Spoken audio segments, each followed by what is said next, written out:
Sheppey Unsigned, live and stripped down, only on Sheppey FM. Your station, your music, your island. Okay, so like I said, we do have a guest in the studio. Hello, guest. Hello. First time you've been on the radio, isn't it? Yeah. Yeah. So, do you want to tell all the listeners who you are? My name's P Double. I'm an R&B artist out of Kent. Kent. What part of Kent? Gravesend. Gravesend. Little posh area. Posh. I wouldn't call it posh. We'd call it posh. We're from Sheppey. Yeah? Okay. Okay. So what, obviously you said you're R&B. Why did you choose that genre? What was it about? I've kind of been raised in an R&B soul, rare groove environment all my life. So naturally it was the kind of music I love. But I do make other genres of music. So it's a bit of a mix. Definitely, definitely. So you got your main one and then blend in the others. Definitely. How does that work with writing? It works well because my musical tastes are quite eclectic, so I get bored probably staying in one genre and like to be able to jump from different genres. After you spent sort of 10 years making music, you get bored of just your own genre and singing about the same things. So you wanted to change up for yourself Definitely, more than anything? definitely. So you said you took a break Yeah. and then you're getting back into it. Well, basically, I had a production company probably about 5-6 years ago. Very small. We used to do a lot of the X Factors type stuff, which is just demos for unsigned people trying to get onto X Factor. That was our gimmick. And I had that for a long period, and then I kind of wanted to be a solo artist and sort of lost the love for music. And then you've gained it back. Definitely, definitely. So in that time, I kind of stopped to have some kids, have a few of them, and kind of fell back in love with music. Did having a family help with the falling back in love with it? Yeah, definitely. Because when you step away from something and you're into a different place in your life, you kind of miss that part. So for me, I kind of was always like, oh my God, like hearing a beat on the radio and kind of singing along. Like, oh man, really miss this. Exactly. So you've been writing, what is it? Are you making an album or an EP? At the moment, I am releasing a mix CD, which is just going to be a sort of collection of songs, just to kind of showcase what I can do. Initially, I entered back into this just to sort of songwrite for other people, but since then have got a lot of sort of following and response to the stuff that I'm doing. So you're just like, no, this one's for me. Definitely. But I am still, if anybody's listening, I'm still writing for anybody, any genre of music. Yeah. So it's a bit of a both then. Yeah. So do you think making this mix CD will help others go, oh, I quite like that, he can write for me? Most definitely. I wouldn't say that I've displayed the different genres I can do, but it is a very sort of deep CD. How many tracks have you got on there? There's around about 17 tracks. They're all written by myself, except on the first mix CD, the instrumentals are well-known instrumentals.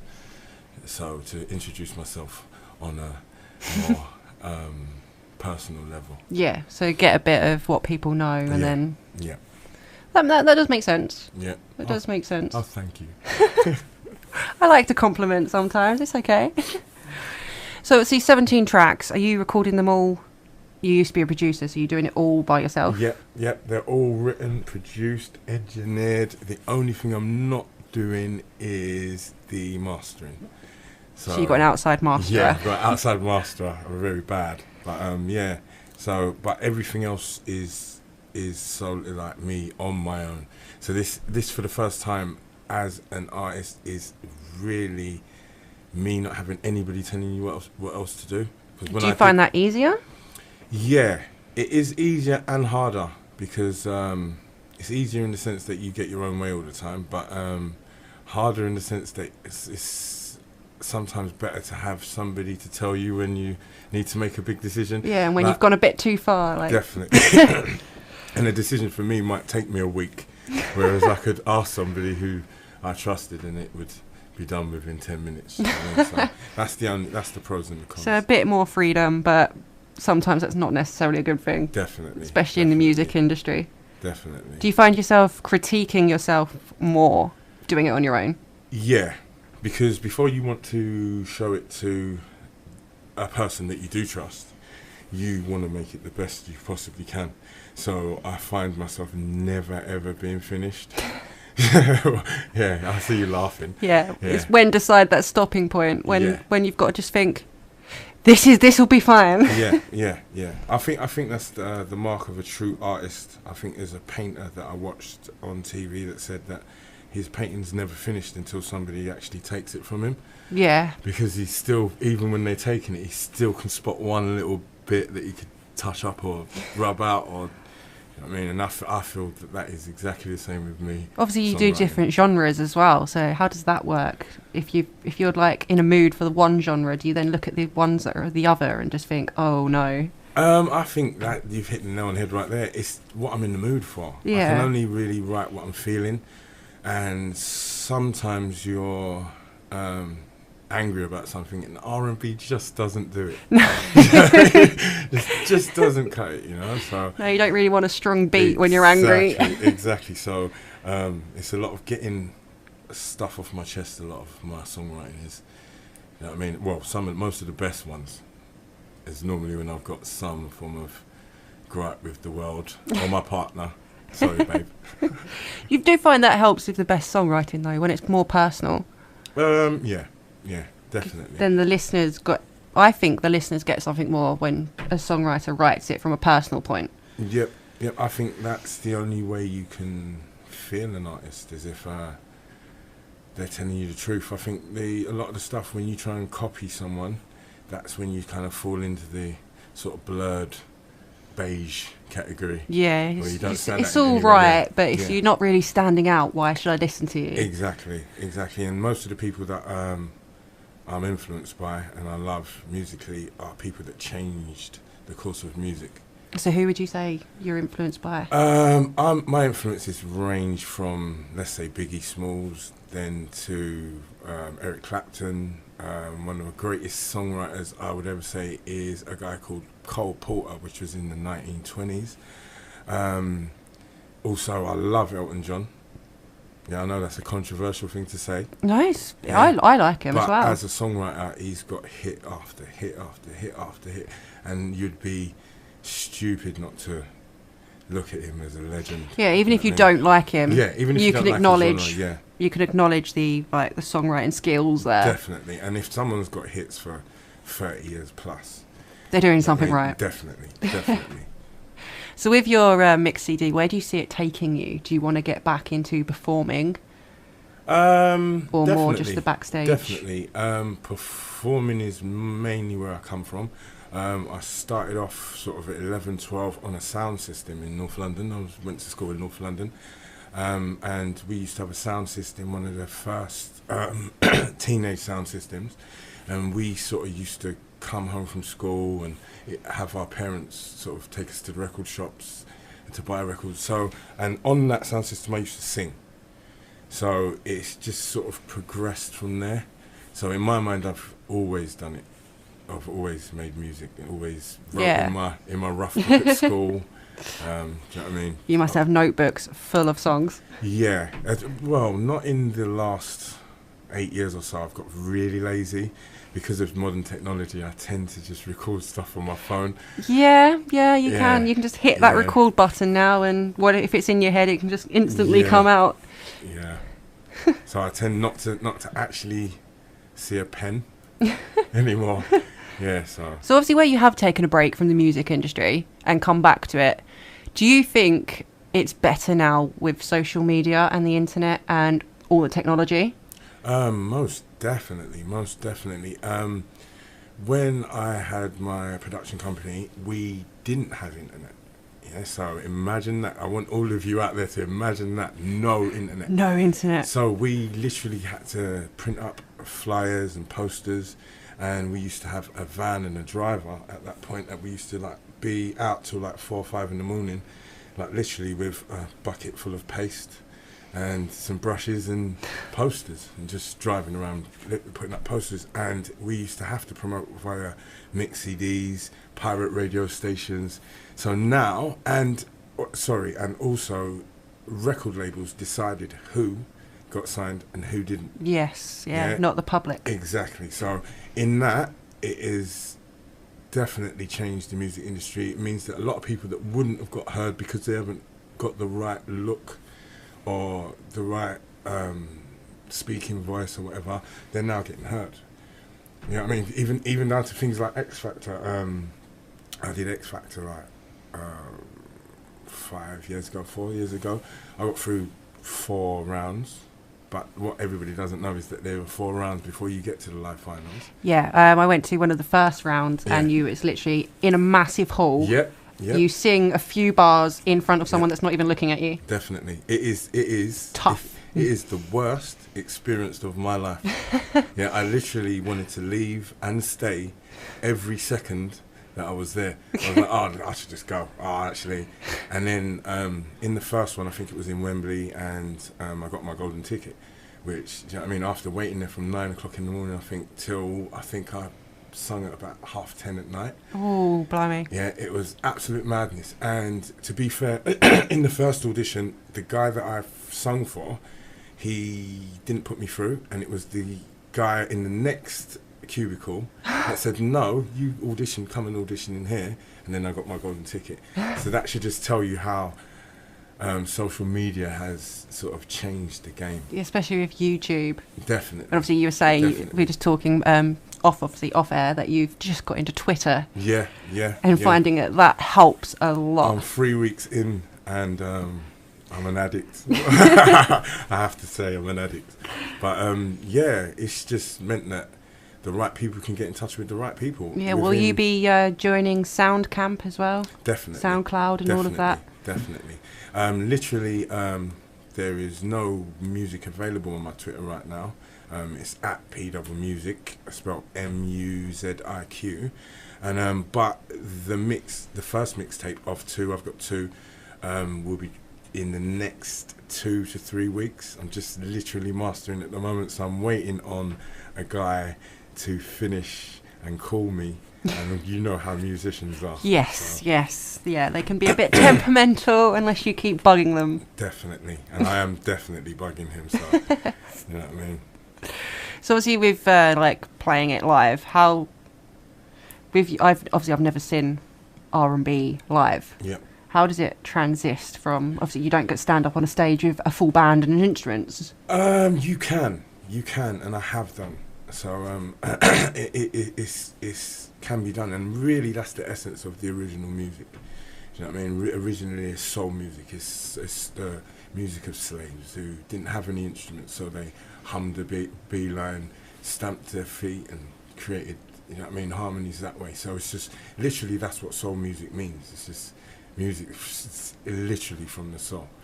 So the live aspect of it, I can't wait to get my fingers and toes back into that, to be honest with you. But it's just, like I said, it's been a really short journey at the moment, and I've only really been making music again for about a year or so. It sounds like a long time, but it's actually not. Oh, definitely not. Especially to just sort of find back my little tricks and stuff that I used to do. Do you know what I mean? So in that, I feel that I'm back somewhere where I want to be. And so where do you see yourself in, 5 years? In 5 years' time, I would have liked to have had a short but meaningful music career, and then maybe become an A&R, or... Oh, so you want to be a scout? Oh, definitely, would love to. Or just mainly a songwriter. Yeah, obviously, is that your main passion then, is the songwriting side? Yeah. The notion of something that doesn't exist and then only the existence of me being able to create that thing is just mind-blowing. Yeah, from nothing into exactly. something amazing. A amazing. blank piece of paper, a guitar in your hands, and literally, you know what I mean, the world's your oyster. So where do you pull from your inspiration? Is it everything and anything, or is there specifics? Pulling I don't know. Sometimes it could, like this particular track you're going to play, I was listening to one song, but watching a movie at the same time, or a movie with Beyonce in it, where she absolutely kills this solo. And the story of Beyonce and the music from the other thing kind of merged to create just a weird paradox world where something was just created within 10 minutes. Something happened inside your head. Yeah, definitely. Definitely. So sometimes it can be something I'm thinking about. Sometimes it can be just, I don't know. I've had a song where I've been writing something and the Hoover's been going, and that note has just sparked something in my brain. It's just gone off into a whole song. Do you know what I mean? So it could be anything. So we could put you in like the noisiest of situations and you can turn it into the song. Definitely. What about quiet spaces? Do you get the same from it, or do you have to have something going on? I feel that true artists can draw from whatever space they are, so I just feel like there's going to be a different result if I'm in a studio than if I'm on holiday. You know what I mean? If I'm on holiday in the sun, then I'm going to get a totally different inspiration of where to go. Because it's more at ease. Yeah, definitely. But that's not to say that one's better than the other. One might create a hit and the other one might not. Do you know what I mean? Who knows? But for me, it's just life. Inspiration comes from life, man. And just whatever feeling I get in my stomach is mainly what. By the time you get it to the recording stage, do you think it's changed or does it stay the same? I think my journey has been more that when I first started, I used to hear probably the same quality of music in my head, but I couldn't get it out. Yep. Yeah, and all what's changed is that I can still hear the music, but I can actually get really, really close to exactly what I'm hearing in my head. So we're really like on the verge. Sometimes it's not exactly. Sometimes I get to the recording stage and then I do it and I throw it all away. Do you know what I mean?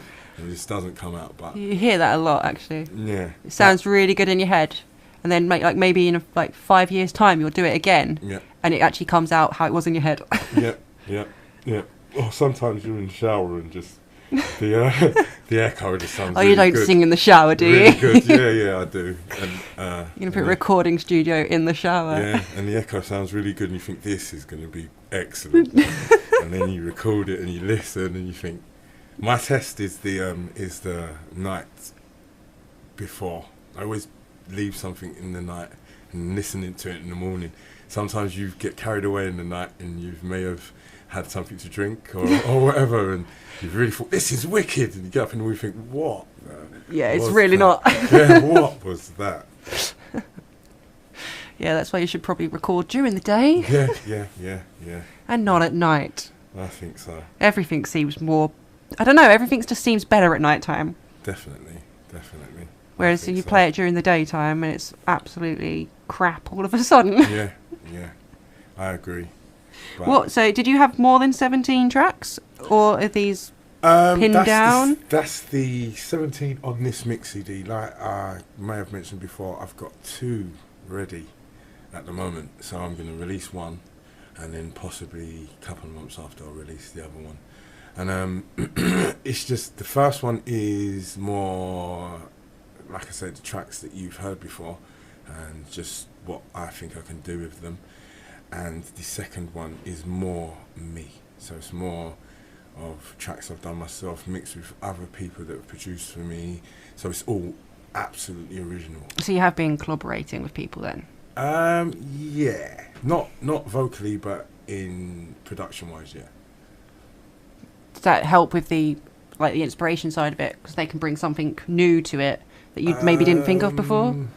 Yeah, or definitely. Are you very stubborn? But the ones that were actually on there were, I heard them and tweeted them and said, listen, can I just use that? Because that is amazing. So it was more of the track jumped out at me, and I decided, I've got to please. You've got to have something to do with that. And like I said, the power of social media has meant that I can get in touch with this person really fast. Instantly, almost. Yeah, and get a sort of verdict on whether or not I can use your track, which I think is amazing. So is that how you found the other artists, so to speak, then, through social media? I found them, well, there's a few things I've only just got onto. So a couple of months ago I started on Bandcamp, which I think is another amazing app, and most of the artists that I have featured on the second mixtape are from Bandcamp. So it really I did want to support more unsigned, unrecognised, because some of the people on Bandcamp are signed, but they're just not recognised. Yeah. So I wanted to sort of like mainly focus on people that I'm just feeling and not necessarily feeling their name. Yeah. You know so the music side of it rather than the image, what they look like, who they're called. Because some of the, like you said, some of them on there are signed or have management, but they're still not heard of. Yeah. And I think that that's something that definitely needs to change. I think a lot of the Twitter things, people are so, I know I've only been there for a couple of weeks, but people are so focused on their mixtape or their product that they don't think, even if I don't like this genre, even if I'm not really into it, let me just push it on to my people, because there might be, do you know what I mean, a few people that like your genre, but also like that. And I just feel like people are focused on... Yeah, it's like when Linkin Park worked with Jay-Z. Yeah. You would never normally, if you were quite closed mind, put those two genres together. Definitely. But it worked. Definitely. So I feel like people should be a bit more free with music. Music shouldn't be sexist, racist, or anything. It should literally be, if it makes your toe tap, you should just inquire about who made that, who sung it, where can I get it from. You know what I mean? You shouldn't care about what they do in their spare time, how they live, or anything. It should just be... That's good music, I'm going to listen to it. That's it, organic.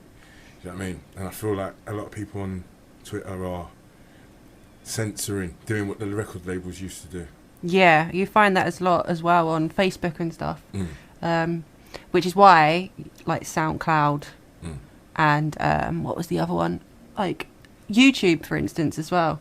You can play a song on YouTube and it'll come up with the suggestions box on the side, and it's just easy to just click it, and then suddenly you're hearing something completely different, but you never would have heard of unless you listened to that one you did like. Yep, I agree, and that's I think that's the beauty of the music nowadays. It's someone like Ed Sheeran would have never made it 10 years ago.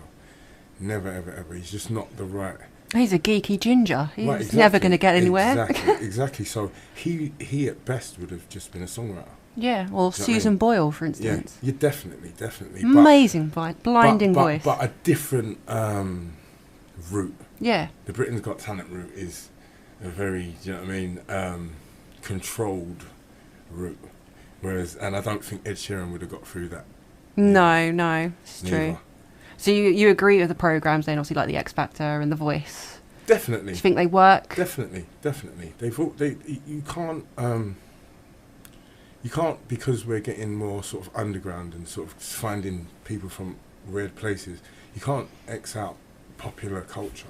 Do you know what I mean? And the Simon Cowells and the execs and that, they have carved out Spice Girls and, do you know what I mean, One Direction, and, do you know what I mean, record-breaking acts. Who wouldn't want to be involved in that? It's just for them to kind of recognise that there are other people. Well, obviously, One Direction, they all went on as solo artists. Yeah. And then Simon Cowell was like, no, we'll push you together. And now they've made millions. Definitely. In fact, billions. Yeah. In fact, as a collective, they've made billions. But to not have that in the music industry would be just a travesty for people that do get it through. I'm a great believer in, do you know what I mean? I can feel what you've gone through. When you see people on X Factor, you know what they've gone through. You know what I mean? They're 47, it's their last chance, it's that they've sung in pubs and clubs all their life. It's like, why don't these people deserve a chance? If you've got the voice and you can sell the music, why not? And they're still trying, that's what I like about them. Yep. They're still pushing for it, they've not given up. Oh, if you're a true musician, you never stop, man. You never stop. You can't stop. It's just something that's in you. You can't Like help you obviously tried stopping. Yeah. And yeah, then the passion's just gone, no, we're doing this again. Most definitely. All you need to do is hear someone that you kind of think is good but ain't that good, and then you think, I can do better than that. And then human instinct kicks in. Then you're back in. You know what I mean? But, that's the life of a musician. So if you could change one thing about the music industry, what would it be? What would I change? I would change that at the moment this new form of R&B, which is people are acting like it has to replace R&B, and I don't feel that any genre has to replace anything. When rock and roll wasn't the main music anymore, it wasn't replaced. No. Do you know what I mean? It just wasn't the mainstream music. Just sat down for a little while. Definitely. And for me, I preferred when R&B was underground anyway. Do you know what I mean? So in that, I just feel like at the moment, a lot of the younger listeners, I don't know how they fall in love anymore, because I had Jodeci or Intro or Joe or whoever to help me along. Do you know what I mean? Used to make a little mixtape. Do you know what I mean? Put it in, and it would help you. And it would be a mixtape as well, wouldn't it? Like waiting for it to come on the radio. Yep. So you can press record. Exactly. So with all this sort of sing rapping, it's as if like you sort of are Xing out your love side of, alright, that's fine, because it's a side of the coin. There obviously are people that are like that, but there also are people who are in love and who don't hate every sort of person that is in love. Do you know what I mean? So I just feel like soul sort of morphed into R&B. So I feel like it can either stay as soul or move, but it can't be gone. No, it's not going to disappear, I don't think. There's too many people like yourself. But we're fighting the good fight, innit?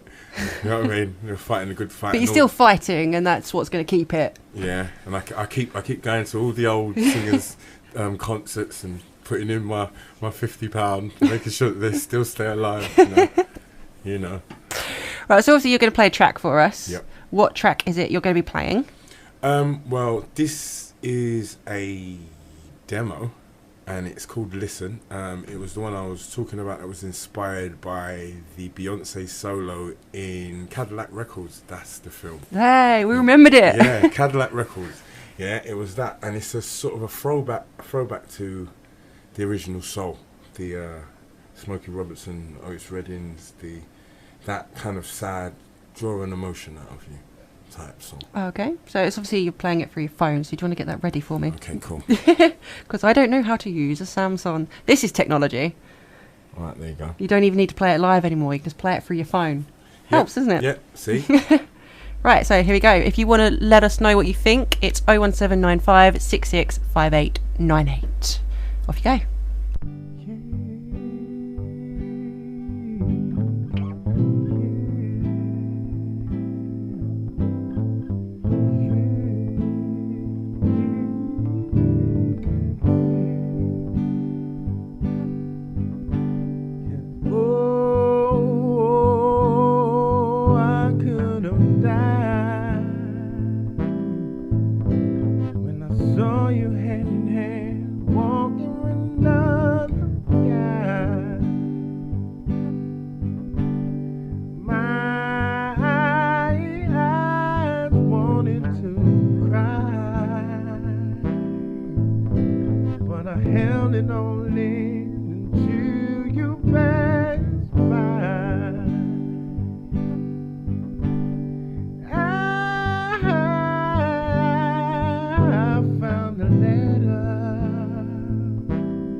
We grew together.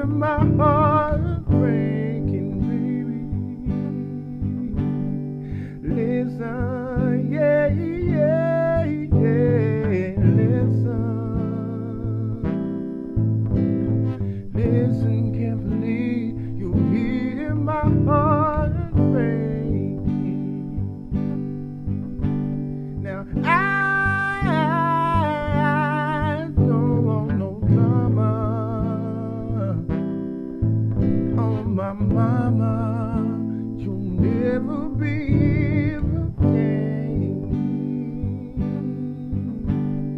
I thought we were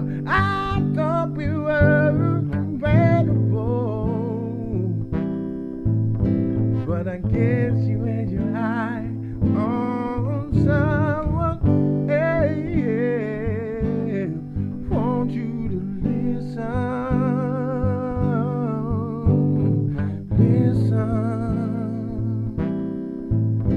If you listen carefully, you'll hear my heart breaking, baby. Listen,